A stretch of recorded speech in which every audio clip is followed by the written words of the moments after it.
Мазейда – слово молодежи.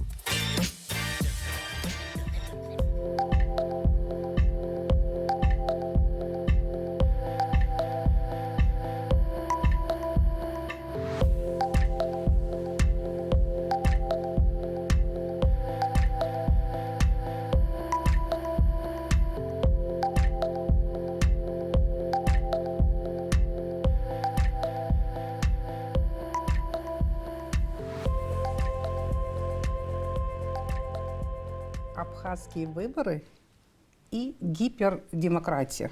Так я назову нашу тему сегодня. В этом мире все меняется. Все быстро меняется вокруг нас. И настолько быстро, что мы не успеваем понять, осознать и предупредить последствия. Уж как изменился законодательный орган, и без моих оценок всем все понятно. Я о нашем парламенте. В словах «народный избранник» все чаще слышится сарказм. Почему народ часто бывает недоволен своими избранниками? Кто виноват, что парламент зачастую работает малоэффективно? Большинство депутатов не больше, чем статисты. Агрессивная часть депутатского корпуса больше работает с улицей, чем с законами. Мы накануне выборов. Вы все в теме. Хлынула некая волна туда, где наша камера часто безуспешно ищет честь и совесть нашей эпохи. Дорогие мои друзья, молодые друзья, давайте порассуждаем о наших выборах вообще и предстоящих выборах в частности. Каким должен быть депутат или кандидат в депутаты? Есть ли в ваших головах некий идеал депутата абхазского парламента? Здравствуйте. Здравствуйте.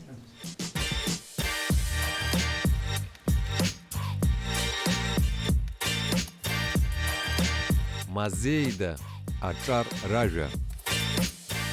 Кому нет еще 18? Есть таковые. Раз, два, три. Да, значит, вы никогда не голосовали. Голосовать сейчас в марте тоже не будете. Да, хорошо. У вас есть возможность подготовиться к следующим выборам для того, чтобы вы выглядели как искушенный избиратель. Да? Хорошо. Для кого это первые выборы? Раз, два, три, четыре. Получается, другие голосовали. Вы голосовали, скорее всего, на президентских выборах, да? Года 2 назад. Нет, я на районских. Городское собрание голосовали. Я это не учла. Спасибо. Хотелось бы для разминки вот сначала узнать, вот особенно это касается тех, кто собирается сейчас голосовать и может голосовать, потому что вы уже совершеннолетние. А какой у вас настрой? Какие у вас намерения? Вы уже определились или пока только определяетесь? Мне не нужно персонали, мне не нужно никаких имен, фамилий и так далее. Мне просто интересно, вы сами пытаетесь разобраться, за кого голосовать, или все-таки, скажем, на вас влияют взрослые дома? Здравствуйте. К вопросу, влияет ли на меня семья. Моя семья полностью аполитична. А я, напротив, в этом плане политичен, считаю долгом своим пойти на выборы и избрать наилучшего кандидата. На сегодняшний день для меня стоит важной задачей. Что значит аполитично? Можно уточнить. Они не ходят на выборы? Нет. Вообще не ходят, не голосуют? Разочаровались. Да. Ага, хорошо. Очень сильно разочаровались. А для меня же важно узнать кандидатов получше, поэтому у меня есть основные вопросы, которые я задаю кандидатам в своем округе. И пытаюсь узнать их цели, задачи нахождения, будущее нахождение в парламенте. Для меня это важно, именно как они ответят на мои вопросы, какие у них цели, какие задачи, какой у них проект предвыборный. Впоследствии я буду решать, за кого проголосовать. Сегодня я изучаю кандидатов. Так это твои первые выборы? Да, первые выборы, да. И это для тебя серьезно. То есть и родители на тебя тоже не влияют, не влияют. Ты сам.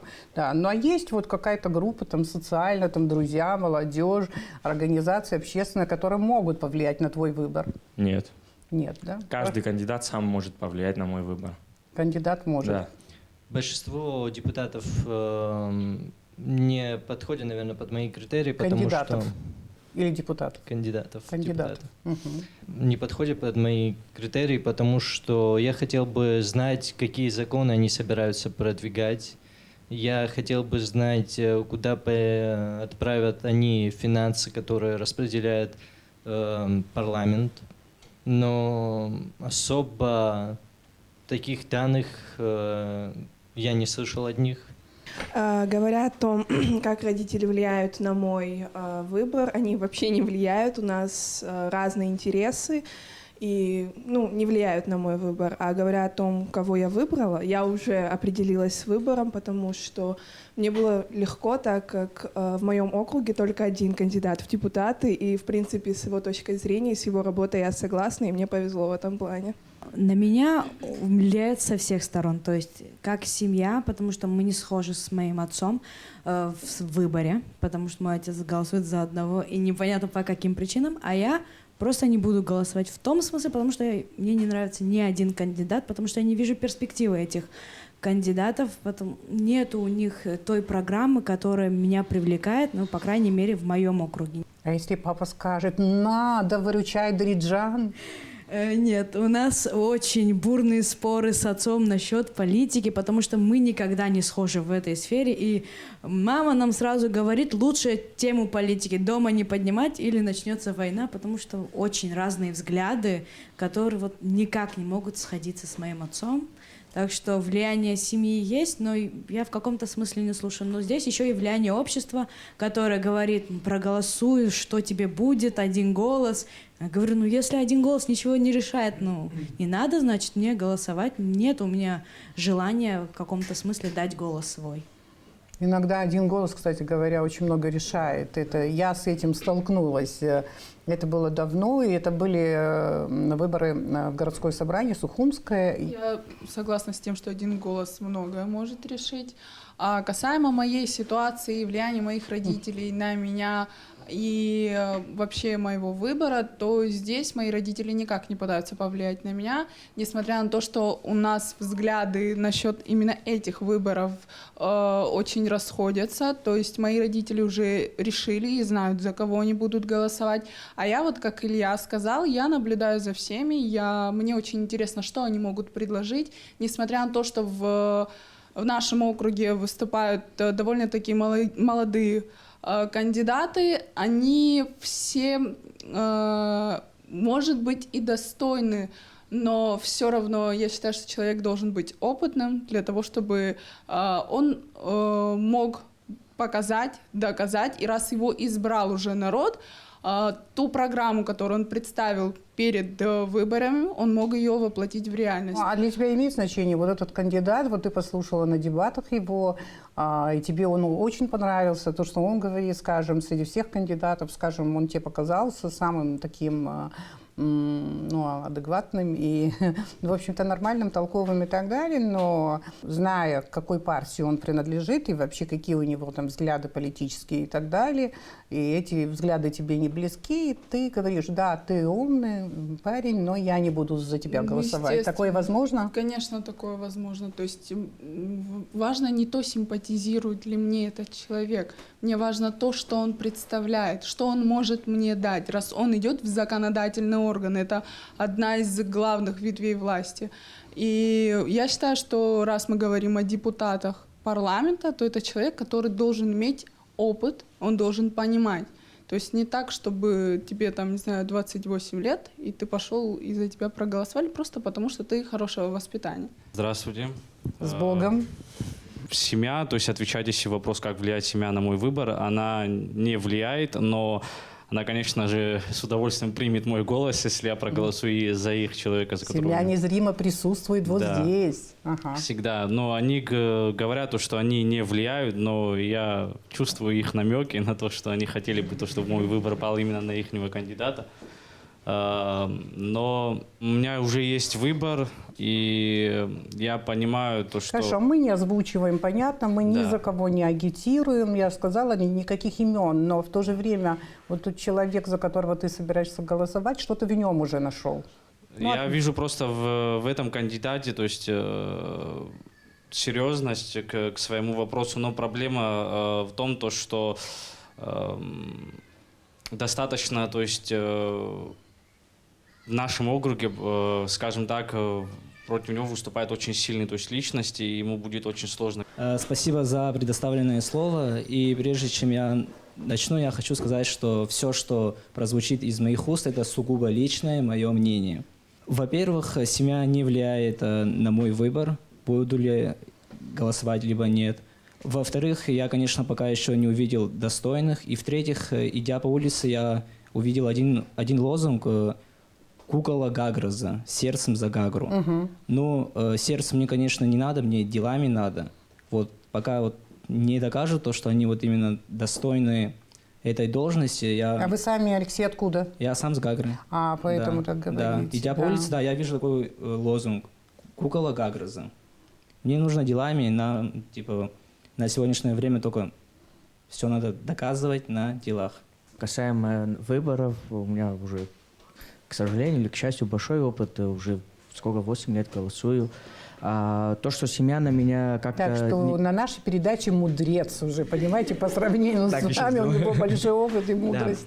Да. Касаемо того, что семья никогда не влияет на меня никаким образом, потому что они прекрасно знают то, что у меня дома все прекрасно знают, то, что если я выбрал, значит, я иду до конца, и что бы ни случилось бы. Касаемо кандидата, который баллотируется в нашем округе, их 5 человек, кстати говоря, я уже своего выбрал, так скажем, которого вижу в будущем перспективы. Как ранее говорили, намеков мне никто не дает, слава богу, в доме, а то, что доказывать... Ребят, вы не думайте, что это плохо, если семья дает какие-то намеки. Нет, и так далее. Оказывать давление и так далее – это другое. А Да. если в семье обсуждают, я думаю, что это достаточно нормально. А касаемо предвыборных гонках, вот единственное, что могу сказать, то, что делом в предвыборных гонках никто не сможет, по сути дела, доказать. Это единственная работа касаемо того, что он будет организовывать, и есть ли вера в этого человека. У нас в обществе, мы все прекрасно знаем, очень сильно разделились все на две стороны, оппозиция и власть. И вот кроме вот этих двух сторон больше никто ничего не видит. А есть другая тоже сторона, допустим, депутат, который идет от народа. Да, у них меньше поддержки, по сути дела, но... А другие от кого идут? А другие что, партии и так далее, они не являются конечно же, частью если народа? идет от оппозиции или от власти, это получается, конечно То же, есть они находятся в независимый партии. кандидат, да, который Да. ни в какой партии и, в принципе, без всяких влиятельных кланов, скажем Да. так. Да. Большая часть Настрой этого. какой? А? Ты идешь голосовать. Да, я иду голосовать, конечно. Да, вот это важно. Пока это важно. Это Потом- гражданский долг. Да, дальше мы потом продолжим. Давайте. Касаемо выборов, хочу сказать, что полностью солидарен с Ильей, что это мой долг, я обязательно пойду голосовать. Депутатские выборы в моей жизни первый раз голосую. Касаемо давления или просто намеков со стороны семьи, я скажу, что семья на меня влияет, и более того, на нее также влияю я. То есть мы садимся, мы обсуждаем, мы смотрим дебаты. Касаемо выбора в депутат Народного собрания, я еще выбор свой не сделал. Как раз смотрю дебаты и жду, пока все 3 кандидата приедут на наш округ, чтобы задать важные вопросы, которые меня интересуют. И уже тогда сделать свой созданный выбор.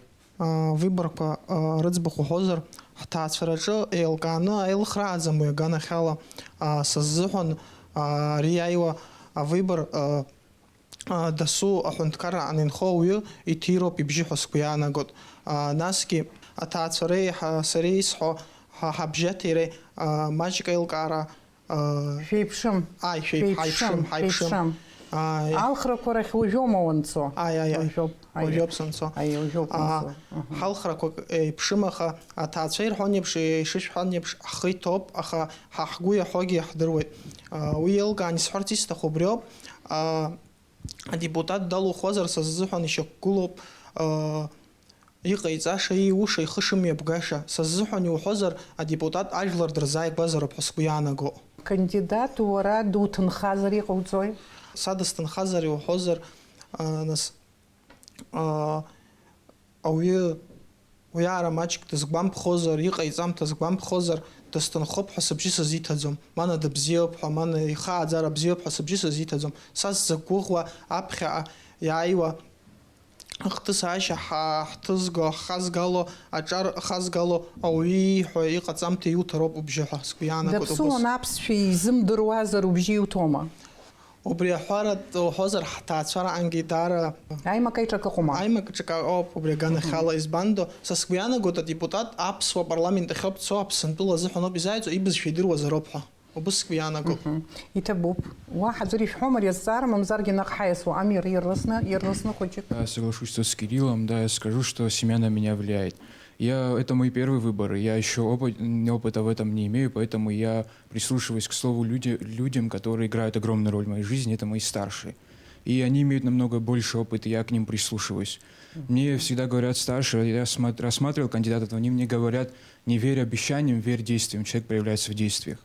И поэтому я прислушиваюсь особенно к народу, который говорит, что вот этот человек сделал много, несмотря на то, что он не имел какого-то статуса за собой, но при этом он являлся хорошим человеком, и у всех на слуху как человек, который способен на что-то, в кого верит народ. Убжьы зуҭода удыруама, мамзаргьы абарҭ макьана дебаҭқәа ахьцо урзыӡырҩны, насгьы ииҳәо, ииуа, интервиуқәа убырҭқәа зегьы угәаҭан насума, даналухо, мамзаргьы уажәшьҭа иудыруама? Издыруеит ус сҳәоит. Иахьагьы иудыруеит убжьы зуҭо.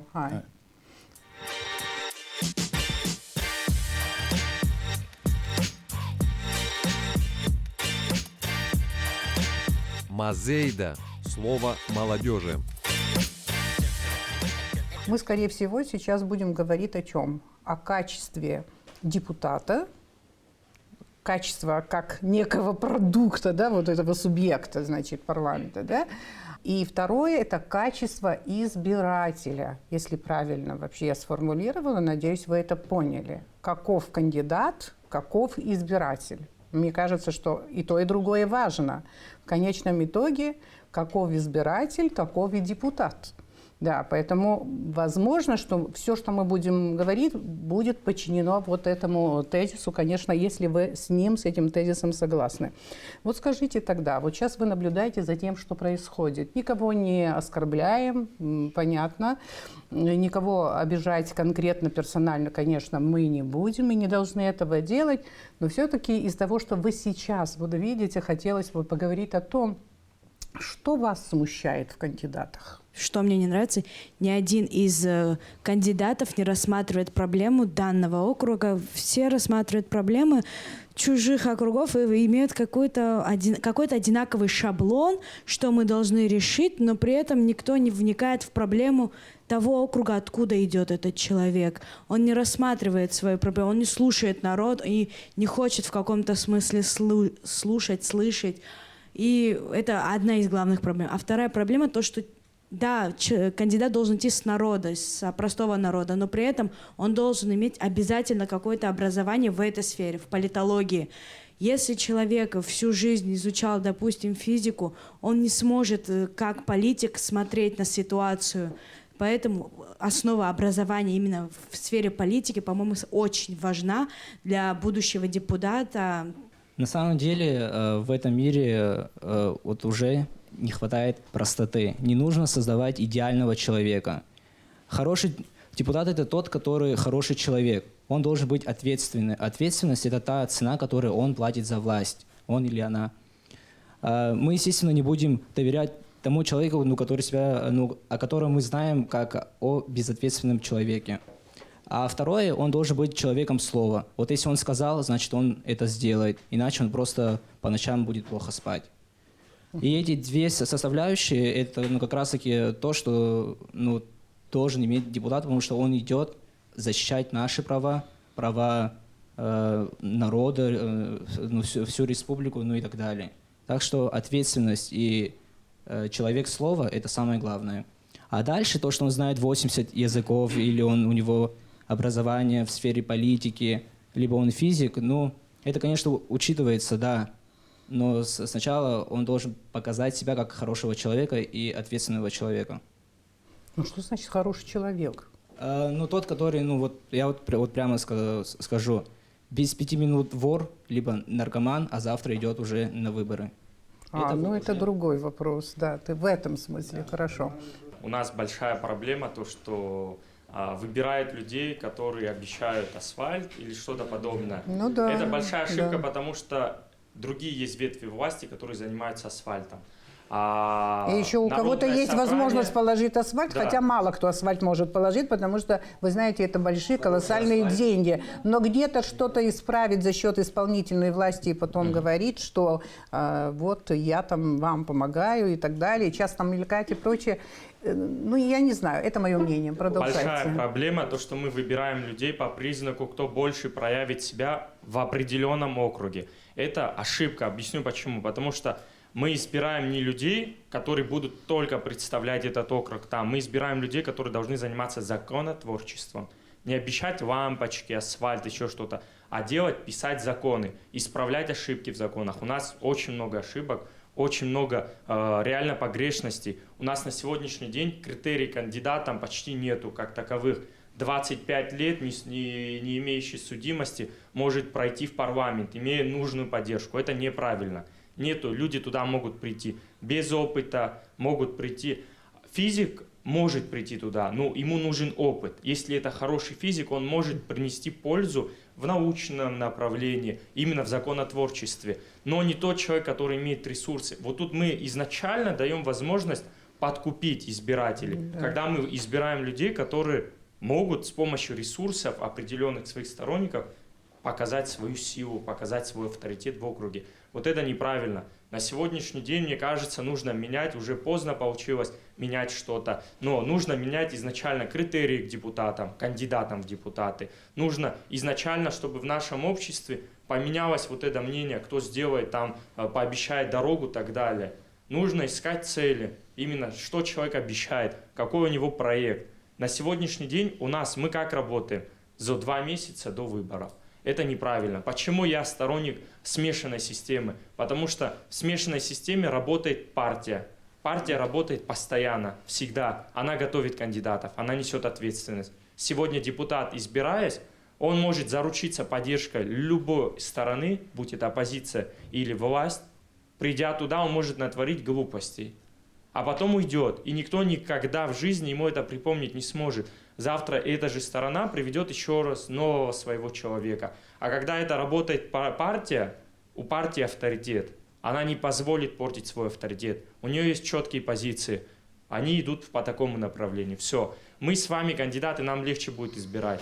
Это мы должны понимать, то, что это облегчит нам проблему. Сегодня у каждого проблема выбрать кандидата. Я уверен, в каждом округе люди сидят, вот этот хороший, и ветеран, и все, а тот тоже вот много образования имеет, языков много знает, там работал, там.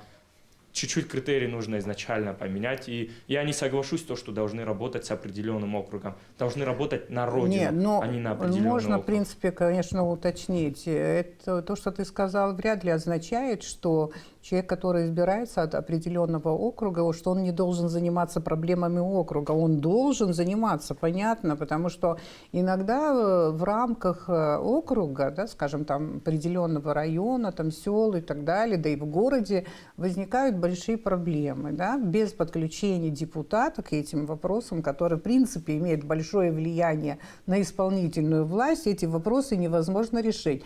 Но дело в том, что есть разница между депутатом местного собрания и, конечно, депутатом парламента. Если его уровень останавливается только в формате округа, ему нечего идти в парламент. И как бы совместить то, что человек должен заботиться, конечно, о своих избирателях и в то же время решать общие для страны проблемы, иметь такую способность решать эти общие проблемы тоже. Вот их совмещение – это очень важно. Но я считаю, что вот нельзя исключать того, что депутат должен про свой округ не просто помнить, заниматься и так далее. Но это не должно быть единственным требованием вот от него. Вот это да, в этом смысле можно подкорректировать, наверное, то, что говорит Дариджан, но у нее такие приоритеты, не будем с ней спорить, да. Просто это в обществе у нас так сложилось. Это не только она так считает, многие так считают. Мне кажется, депутатов Народного собрания нужно разгрузить от этой задачи.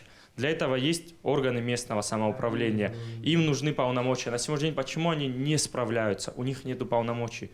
Просто вот это единственная проблема. А так они бы определенно справлялись бы со своими задачами на местности. Есть какой-то шаблон определенный у депутатов, но я не говорю обратно же, что депутат должен работать на свой округ или что-то еще.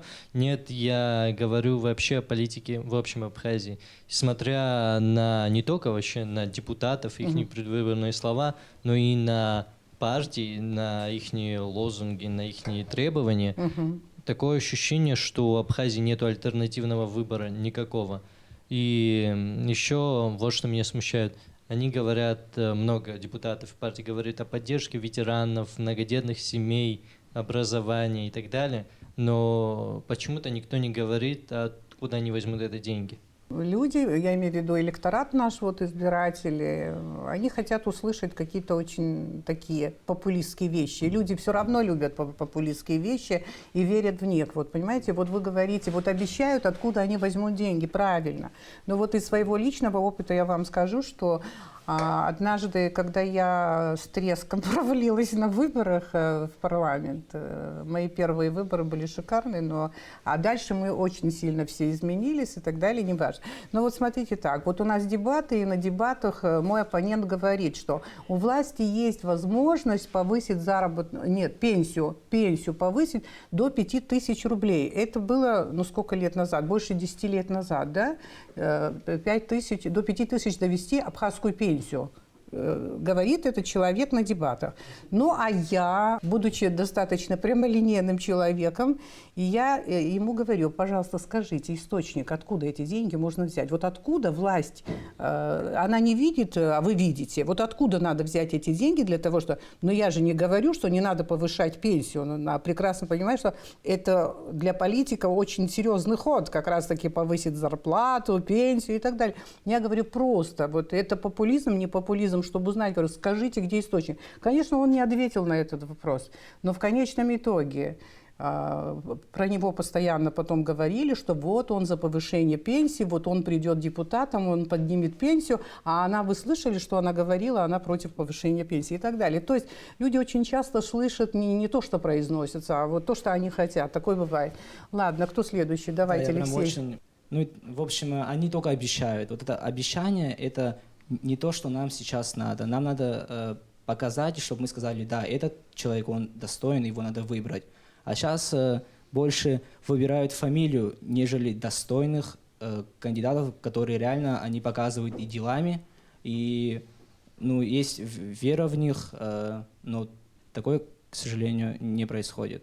Согласна. Обещают и покупают людей, а люди вынуждены покупаться, потому что им это надо. Им асфальт, свет, это все им надо. Кандидаты в парламент, они больше всего акцентрируют внимание на то, чтобы, скажем, привлечь внимание людей на красивые слова, на красивую агитацию. То есть, к сожалению, очень много наивных людей есть, которые вот реально верят этим словам красивым и думают, что реально все изменится и так далее. Но, к большому счастью, вот здесь все сидящие, у нас молодежь в 21 веке здравомыслящая, умная, и они уже с настороженностью смотрят на такие вещи, знают то, что... Они думают об осознанном выборе, да? Они прежде всего думают и не смотрят на эти красивые слова, смотрят, что за человек, может ли он это сделать, ответственно он ли подходит к своим вопросам, к своим делам, которые он обещает.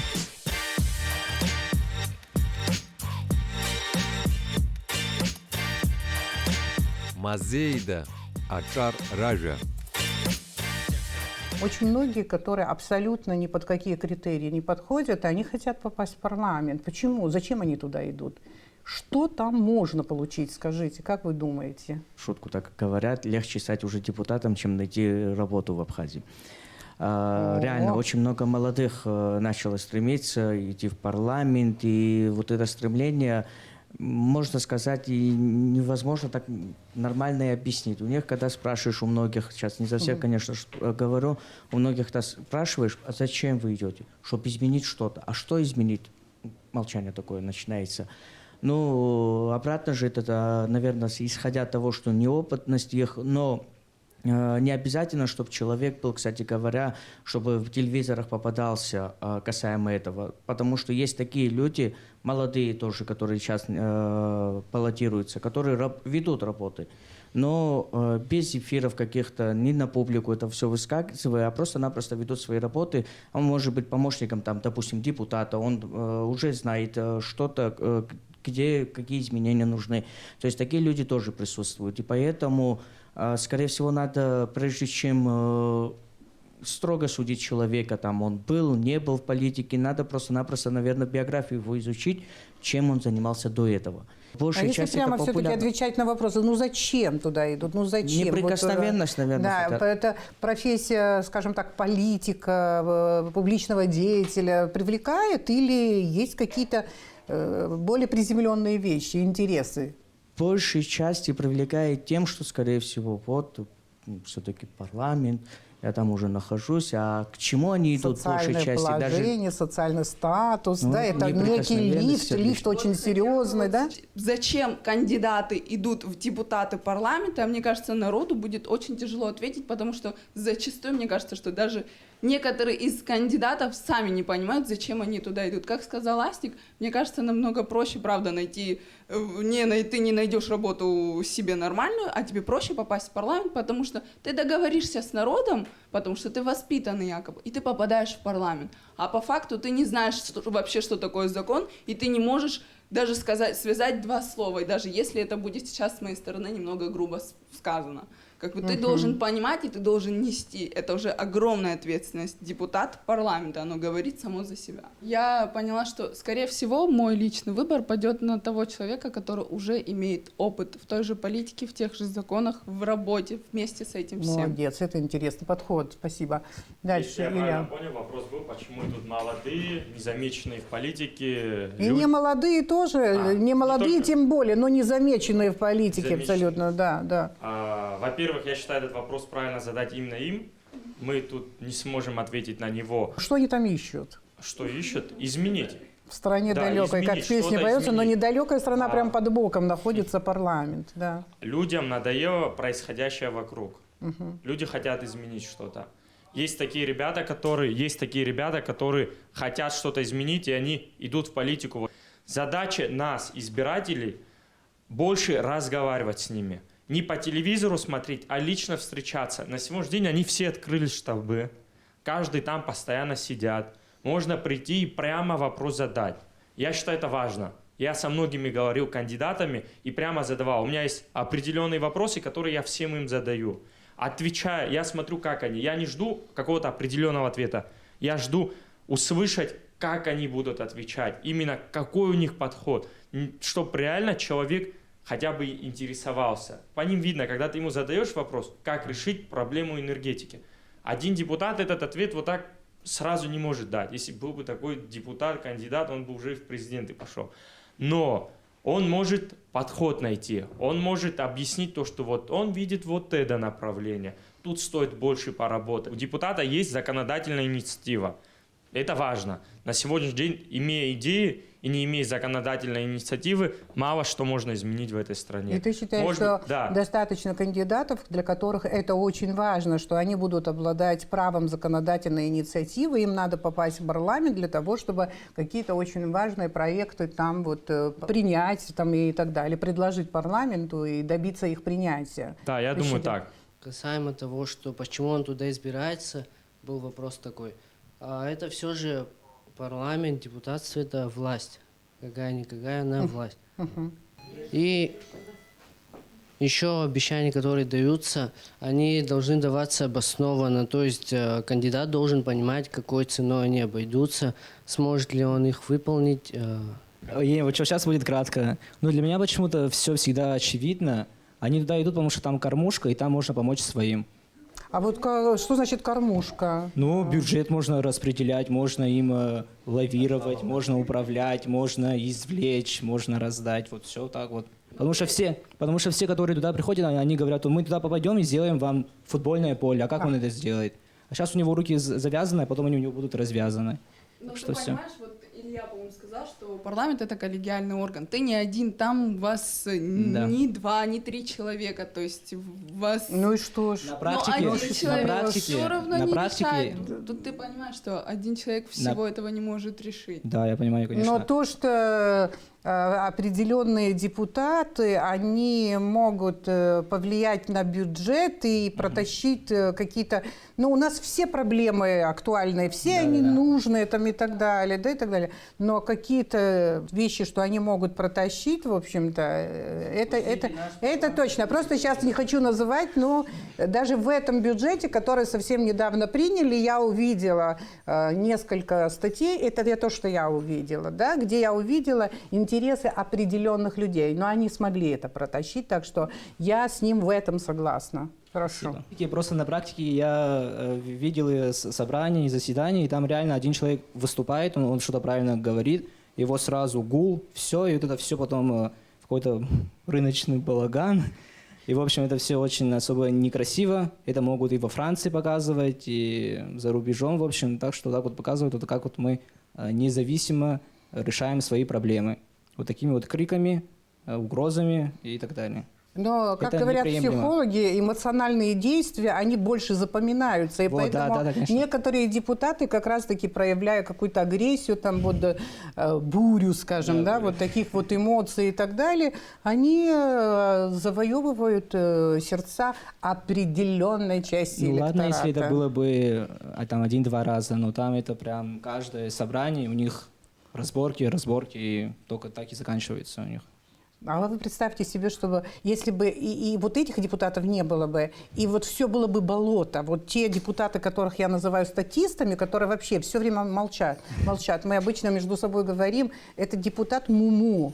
Это в отношении всех парламентов, не то, что вот именно этот парламент, я так не хочу говорить. И вообще, слава богу, что в каждом парламенте, что бы там ни происходило, всегда есть рабочее ядро. То есть депутаты, которые все на себя стягивают и все на себе тащат, и в результате мы хоть какие-то законы принимаем, и бюджет, и все прочее. Но это вот рабочее ядро. А все остальные пользуются тем, что если вот эти рабочие лошадки, они могут ничего не делать и просто проголосовать.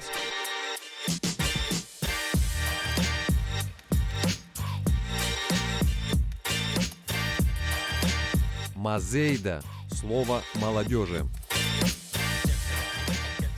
Очень часто говорят, что вот молодые, вот они должны пойти и так далее, вот в парламент, везде и всюду должны быть молодыми. Но можно ли на 100% вот верить этим людям или же поддерживать людей, которые так считают? Я считаю, что молодое поколение должно идти в купе со старшим поколением, так как, может быть, у молодого поколения нет опыта, но у них есть новые идеи, новый взгляд. А у старшего поколения у них есть опыт, они уже сталкивались с такими проблемами. Думаю, они могут чем-то поделиться. То есть, если тебе пришлось бы выбирать среди кандидатов, да, есть молодой, есть возрастной, и для тебя не важно его возраст, а для тебя важно нечто другое, да? Вот, для меня важно, конечно, обещания. Они могут все обещать, но я буду внимательно просматривать их предвыборную кампанию. И для меня все-таки, я, скорее всего, остановлю свой выбор на более взрослом поколении. Молодое поколение, может, у него амбиции есть, может, у него идеи есть, он хочет выдвинуться и сделать что-то, но приходя к своим, следуя своим планам, он сталкивается с некоторыми проблемами, которые сталкивалось уже старшее поколение.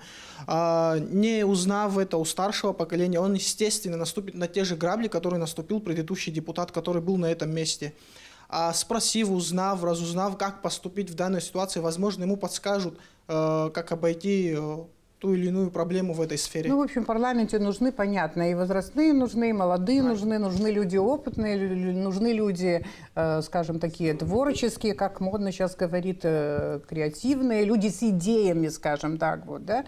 Хочу, сказать именно за молодежь, больше я за то, чтобы молодежь выдвигалась как-то в дебаты, в политическую вот эту обстановку, все. Элементарно могу выделить 3 человек, с которыми, здесь мы уже порассуждали, это Астик, даже вот его простота, ясные мысли, вот это тоже... О каком Астамуре речь идет? А то я думала, ты кого-то из кандидатов имеешь в виду, а мы же не можем агитировать за каких-то астиков там. Да.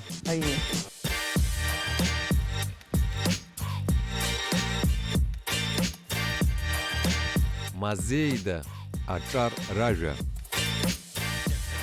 Еще вот одна проблема, вот женщины, да? В парламенте у нас практически нет женщин, да? Если по рейтингу гендерного равенства, да, вот нас начали бы рассматривать как страну вот в этом смысле, мы, конечно, были бы на самом последнем месте, потому что, понятно, практически женщины в наш парламент не попадают. Сейчас вот какое-то энное количество молодых женщин, они вот в качестве кандидатов зарегистрировались. Я не знаю, чем эта история закончится, но как вы думаете, насколько это важно, мужчины, женщины там, и так далее, имеет это значение? Или все-таки важно, чтобы женщины были в парламенте, или Самое главное, какой кандидат. Поличностно. Не объединять в какую-то группу. Вот женщины, значит, их должно быть больше. Сколько есть достойных женщин, столько и должно быть их в парламенте. Ни больше, ни меньше. Мы сегодня видим и здесь девушек не большинство. Причина просто неактивны. Чуть больше активности. На сегодняшний день к женщине, я думаю, больше будет доверия. На сегодняшний день мало женщин, которые где-то показали себя как-то не так. Все женщины у нас сдержаны, показывают себя правильно. Поэтому я думаю, если женщины себя проявят активнее, их будет больше и в парламенте, и в других ветвях власти. Нужно ли их больше или нет, это вопрос к женщинам. Хотят ли они туда или нет. Нужна ли женщина в парламенте или нет? И я считаю, что женщина имеет полное право быть депутатом парламента, если, как Илья сказал, она имеет в этом опыт, она разбирается, и она грамотный в этом плане человек. Она знает, что ей делать, и она знает, за какой закон она продвигает, что она принимает. То есть, возможно, большинство из нашего народа скажет, что женщине в политике делать нечего, но это уже касается именно нашего менталитета, потому что у нас женщина, она такая хранительница очага, она должна быть дома, детей воспитать, но мы не должны забывать, я не думаю, что у нас прям так сурово все разделено, вот что женщина должна дома детей воспитывать и так далее. Но есть та часть, которая так считает, и они это отстаивают, вот прям, что женщина, она должна быть домашняя, ее место на кухне с детьми дома. Но мы не должны забывать, что женщина — это такая же часть общества, такой же человек, который, кстати, многие женщины даже больше понимают и разбираются в политике и в законах, чем мужчины. То есть здесь уже зависит от образованности и грамотности человека. И делить, то есть по гендерному какому-то различию, мужчина это или женщина, мы не можем так, как и взрослых и молодых. То есть должно быть как-то вместе, они сплетены, вместе должны идти. Так что женщинам есть место в парламенте, я считаю. Мы должны смотреть на личность, на человека и так далее. Как сказал Илья, что они сами виноваты или что-то в этом роде, я не считаю это правильно. Ну, ты сказал, они сами, они не активны и так далее. Наш менталитет не дает нам быть активными. В какой части вам этот менталитет мешает? Если женщина там решит стать кандидатом в президенты и так далее, там срабатывает такая мужская солидарность, против женщин. Но вот что касается парламента, мы сейчас о парламенте говорим. Мы можем говорить не о том, что там семья не разрешает. Права у женщин и мужчин равные, и в этой части тоже, в избирательном праве и так далее, равные, но возможности разные. Возможности разные. Насчет того, что наш народ не видит того, что у женщин и мужчин равные права, или то, что многие считают о том, что женщина должна быть хранительницей очага, но я должен сказать, что в истории Абхазии было много засвидетельствовано общинных сходок, где участвовали женщины. Это было обычное дело. Женщина была такой же частью политической деятельности общины, как и мужчина. Единственная разница... Не, много факторов. Просто подробно мы это обсудить, скорее всего, не сможем, почему женщины меньше пробиваются в тот же парламент и так далее. Но это не потому, что вот у нас прямо такое патриархальное общество, где женщины сказано «знай свое место». Не знаю, вокруг меня таких семей нет, но, может быть, где-то есть. Другое дело, что есть, может быть, я не знаю, права, не права, мужская солидарность, она сильнее, а женская солидарность, она гораздо слабее. Мы недавно проводили небольшой опрос в городе, да, и вот корреспондент спрашивает у прохожих, женщина, вот вы знаете, вот на этот раз женщин немало, кто пошел там в парламент и так далее, как вы думаете, женщины должны попасть в парламент? Она говорит, женщина говорит, женщина отвечает, участвует в вопросе, и она говорит, что, мне кажется, женщина, да? Мужчина отвечает совсем удивительно. На этот же вопрос мужчина говорит, ой, ты сразу бжиростот. Ну, опрос он был такой, это самое, коротенький, маленький и так далее. Может, не показал всех вот этих срезов и прочее. Женщины, мне кажется, что абсолютно равны должны быть, потому что это не важно, кто человек, кандидат, что он за собой несет, что он говорит, что он делает. Это играет огромную роль. И я считаю, что абсолютно равные права должны быть как у мужчин, так и у женщин. Молодой это кандидат, женщина это или мужчина, для меня вообще не имеет значения, это для меня не важный критерий. Более того, я скажу, что я уже побывал на нескольких собраниях касаемо вот этих выборов. Я вижу, что у людей, вот как сказал Илья, к женщинам почему-то даже больше доверия. То есть они вот сидят, там шушукаются, разговаривают между собой, и я слышу, что они говорят, она же женщина, нас поймет, она нам поможет, мы можем к ней свободно подойти. То есть, также касаемо вашего вопроса, не знаю, почему так ответила эта женщина, многие женщины, девушки говорят, нам к женщине будет подойти легче, попросить что-то у депутата.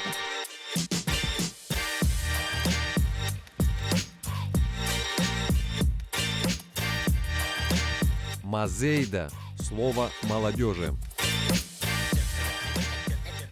Вот для того, чтобы всякая всячина не происходила в парламенте, а в парламент был профессиональным, рабочим, для этого через какие фильтры следовало бы пропустить наших кандидатов? Во всем мире уже пришли к практике, существуют определенные критерии. Это опыт работы в каких-то определенных плоскостях, будь это там администрация, будь это местное собрание или научная деятельность. Человек должен проявлять... Что ты хочешь сказать? Если вот то, что ты говоришь, ребята юристы, вы тут присутствуете, правда, вы совсем пока еще молодые, первокурсники и так далее, как бы мы вот такой фильтр, такой ценз назвали бы, скажем, опыт работы и так далее? Как это?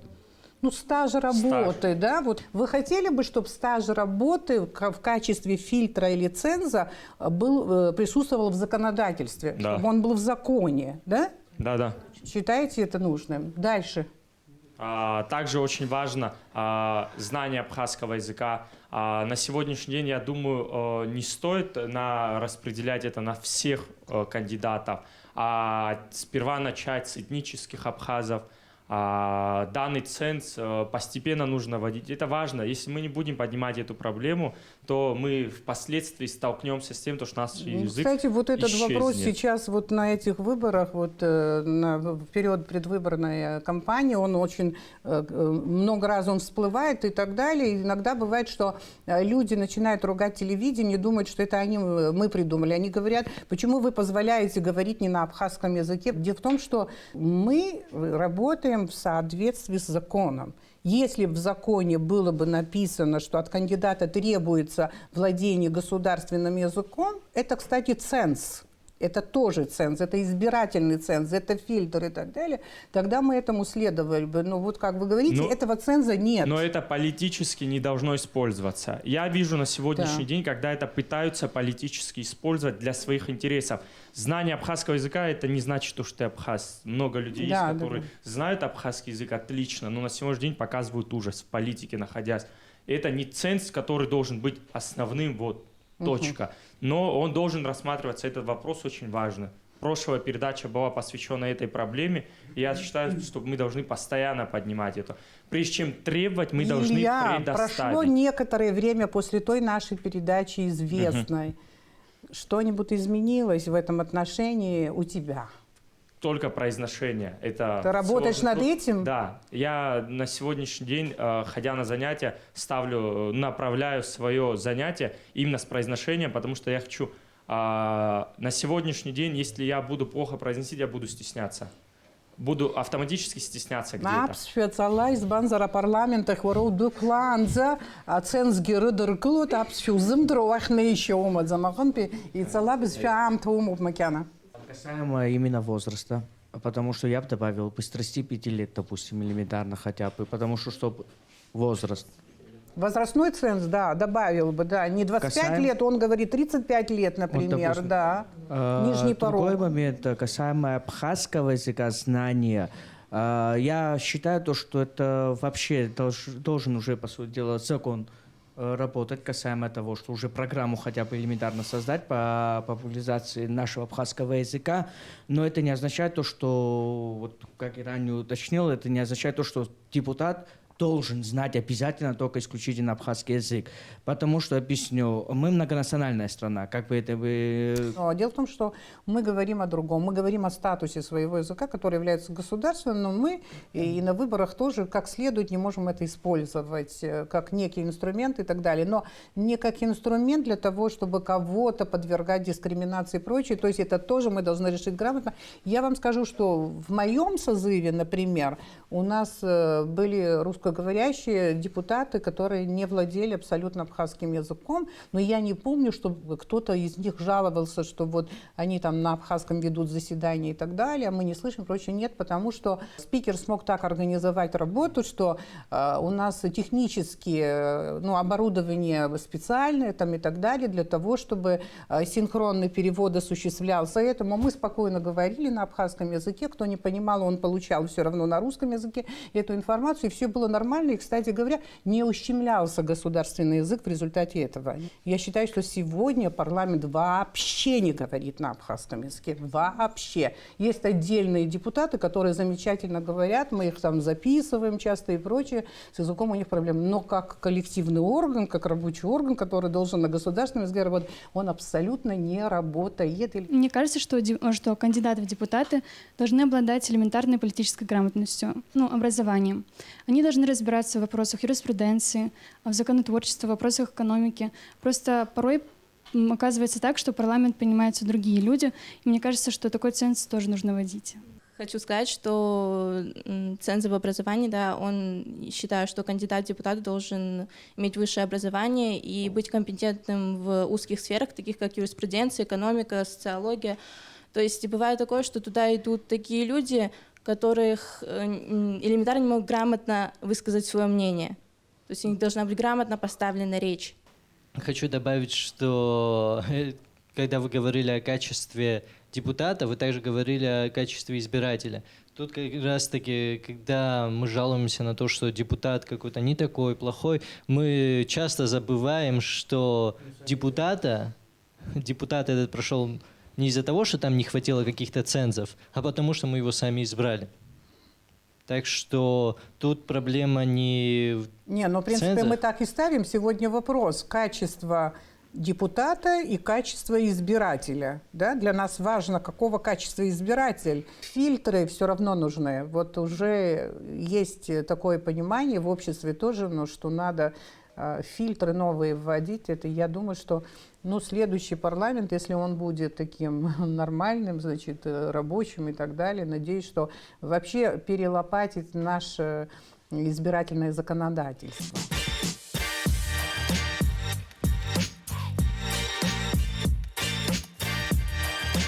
Мазейда Ачар Ража. 19 депутатов действующего парламента заново выдвинулись в парламент. 19. То есть большинство парламента действующего, они обратно пошли, они хотят быть избранными опять в парламент. Что там происходит? Можно вопрос? Хотел бы задать к вам вопрос. А зачем вы тогда избирались в парламент? Может быть, вы ответите, и мы как-то отсюда... Но дело в том, что я вообще публичный человек, я общественный человек. У меня была организация, она сегодня тоже есть, которая называется «Женщины в политике» и так далее. То есть это вообще мой образ жизни. Я считаю, что в значительной степени это моя профессия. Почему многие идут туда? Это, представляете, для человека, который в парламенте палец о палец не ударит, это какая стабильность? Есть определенные привилегии у депутатов. Неприкосновенность, о которой мы говорили. Я не знаю, как вы к этому относитесь. Как вы считаете, неприкосновенность, она должна сохраниться у нас? Да. Почему? Объясните. Человек, который отстаивает интересы народа, зачастую эти интересы пересекаются с интересами узких, сильных групп, таких, как мы называем кланы. И не имея той же самой неприкосновенности, человек не сможет так активно отстаивать интересы своих избирателей. Поэтому неприкосновенность, это во всем мире используется, это правильно. Мое мнение таково. Парень сказал, что неприкосновенность нужна для того, чтобы депутат мог разговаривать с личностями, сильными кланами, которые как-то могут повлиять. на положение в стране. Но я должен сказать, что отчасти эти сильные кланы могут повлиять на положение в семье, потому что у них есть свой депутат в парламенте. Так что, по-моему, депутатская неприкосновенность только усугубляет положение, потому что она не дает свободно допросить депутата, не дает провести обыск в его доме. Я считаю, что неприкосновенность все же стоит сохранить, потому что должен быть какой-то баланс между ветвями власти, система стержек и противовесов, которые у нас есть. Но самое главное, не обязательно становиться депутатом либо президентом, чтобы помочь своей стране. Сейчас вопрос, который был, почему заново те же депутаты, которые уже были в парламенте, почему опять они баллотируются? Вот к этому вопросу хочу вернуться. Давай. Мы его особо не рассмотрели. В основном, я считаю, что кандидаты, которые по новой баллотируются, они в основном ради выгоды это делают, потому что выгода там, несомненно, есть. Но есть другие депутаты, которые, опять же, честны, которые обещания свои выполнили. И вот такие депутаты, есть такое выражение, как хорошему депутату реклама не нужна. Он, когда второй раз баллотируется, когда народ видит, что он сделал, он уже даже ему не нужно делать обещания. Он скажет, что у меня есть заработки, я постараюсь их сделать. Я сделал для вас, но я буду делать дальше. И все, этого достаточно. А другие, которые ищут выгоду, кроме того, чтобы покупать голоса избирателей, я не вижу, какого еще шанса есть у них опять попасть в парламент. Как бы я сказала, да, это все было бы правильно, но ты, по-моему, немножко романтик на политической площадке. Достаточно много избирателей, которые поддаются подкупу, и прекрасно, они знают, кто чем занимается, кто как работает и так далее. Тем не менее, они голосуют очень часто, скажем так, не за тех, кому надо вообще в качестве депутатов, чтобы не быть грубее. Несомненно, я с этим согласен, но, опять же, я свое мнение касательно скажу. Большинство, я считаю, что да, так есть, но я хочу видеть, как развивается страна, что сделал уже этот человек. Вот именно поэтому я говорил, багаж опыта и что он сделал для людей. На это я в первую очередь смотрю, я выгоду этого, если человек, который много сделал для страны, в дальнейшем будет также депутатом, то выгода будет для страны всей, а не только для тебя. Касаемо того, что сказано было, то, что, может, он какие-то свои дела там, которые не доделал, и реклама ему хорошая, не нужна. Народ просто-напросто на сегодняшний день о качестве, если говорить избиратели именно. Народ просто не то, что реклама, они вот так посмотрят, если человек вот именно по своей работе, там, некоторые законы, некоторые программы начинает создавать, это народ не будет смотреть, большей части, к сожалению. Они не увидят этого, они скажут, вот так, посмотри, у нас вот дороги нет. Что он мне сделал? Да, вот такой будет ответ, к сожалению. И поэтому реклама все-таки нужна. Мы, молодежь, хотим попросить всех избирателей отнестись серьезнее к этому выбору. Это реально, мы не имеем права на ошибку, мое мнение, но относясь к выборам как к определенным продвижениям личных интересов, может плохо закончиться для нашего народа. Я не имею в виду нацию, имею в виду всех граждан Республики Абхазия. Этот выбор должен быть осознанным, реально осознанным. Мы должны подойти серьезно, общаться с кандидатами. Слава Богу, сегодня много кандидатов. В каких-то округах их по одному, по два человека, в основном 6, 5, 9, по-моему, на каком-то округе есть. Есть выбор. Давайте поработаем. Да, я согласна с Ильей, поэтому нам нужно пересмотреть критерии выбора вообще в парламент Абхазии, поэтому как вы и сказали, какой избиратель, такой депутат, поэтому все в наших руках. Вы, в принципе, правильно понимаете, почему в большинстве стран существует депутатская неприкосновенность. Насколько я знаю, только в 3 государствах нет депутатской неприкосновенности. Я, правда, не знаю все эти 3 страны. Намибия, вот знаю, а другие страны я не знаю. Но дело в том, что та же неприкосновенность, я хочу, чтобы глубже вы изучили этот вопрос, она не такая, как у нас. Есть полная, есть не очень полная депутатская неприкосновенность. Ну, та же Америка, да, вот со своей демократией там и так далее, там депутаты могут находиться под следствием, им могут выдвигать обвинения, их могут судить и так далее. Либо вот если ты подозреваешься и обвиняешься в коррупции и так далее, извините, никакая неприкосновенность там не поможет, поэтому это не полная неприкосновенность, и мы, в принципе, можем даже пойти по этому пути, потому что вот мы же видим люди, на которых нужно заводить уголовные дела, из-за того, что парламент не снимает неприкосновенность, этого добиться невозможно. И поэтому получается, что общество ничего не решает.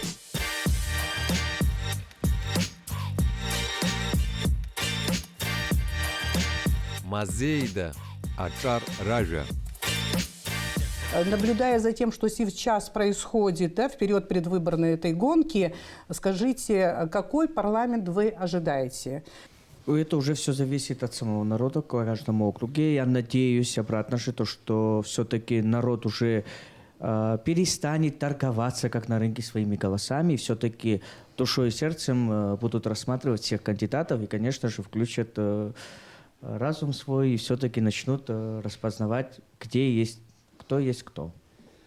Я буду, наверное, пессимистом. Я не верю, что парламент как-то изменится с этими выборами, потому что мы говорили о людях, которые наивно полагают, что у государства есть деньги, просто оно не хочет выделять для людей, а потом узнают, что, оказывается, денег нет.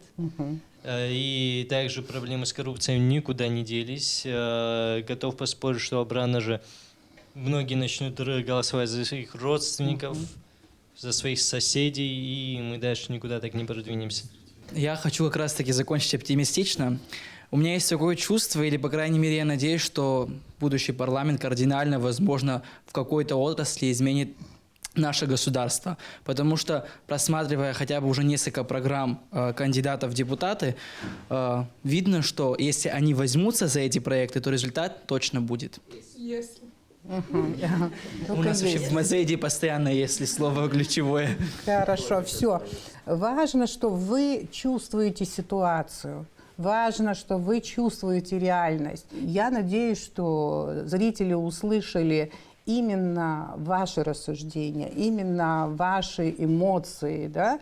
Мы хотим, чтобы у нас парламент был умный, профессиональный, грамотный, востребованный и который пользуется большим доверием своих избирателей. Вы, как всегда, были открыты. И наша камера вас любит. А зрители, которые знают, что вы рассуждаете здесь без шпаргалок, без подготовки, без влияния какого-либо со стороны, они обязательно вас посмотрят и будут ждать Мазейду. Голос молодежи. Спасибо. Спасибо большое.